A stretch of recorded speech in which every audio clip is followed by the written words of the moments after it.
This is tutorial number 10, and it is the Sketcher intro in Catia v5. To start off, let's open up a new file. Let's click File, click New, click Part, click OK.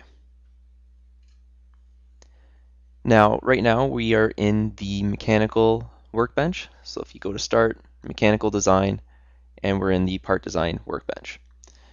Now, what we're going to do is we're going to go into the Sketcher workbench, and I'm going to show you a few of the options and just a quick little overview. And for the rest of the tutorials from now, we're going to be working in the Sketcher workbench.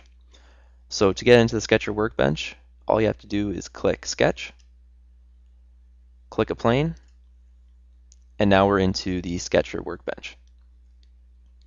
Now, to get out of the Sketch workbench, all you have to do is click Exit Workbench, and now you're out. Now you're able to use this workbench with other workbenches rather than just the mechanical one. So if we go to Start, and if we go to the Shape, and go to Generative Shape Design, we also have the Sketcher workbench. So we'll click Sketch, click the plane, and again, we're able to use the Sketcher workbench. Now let's exit this, and we'll go back to the Part Design one. So Mechanical Design, Part Design, click Sketch, and click a plane, and now we're into it. Now a few of the options I want to go over are the grid and the snap to point.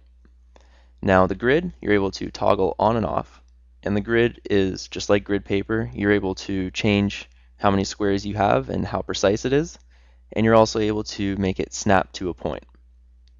Now what I mean by snap to a point is, let's draw a rectangle.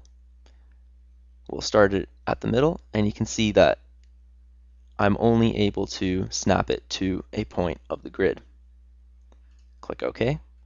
Now let's uncheck the snap to point, and now when I do a rectangle from the center, I'm able to do any size, doesn't snap to any grid.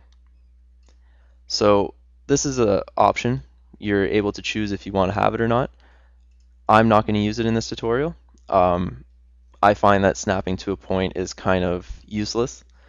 Other people do like it because it gives you a nice full number, but I like to pull out my parts and then dimension everything how I want it to be, and it's never going to snap easily to 5mm increments or 1mm increments for myself. I know that I'm going to have to create dimensions that are not snappable by these means. So in the tutorial, I'm not going to keep the snap to option on.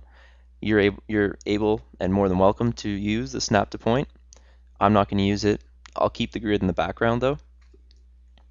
Now, with your Sketch workbench, you have all these tools on the side here. So you're able to use any of these tools here.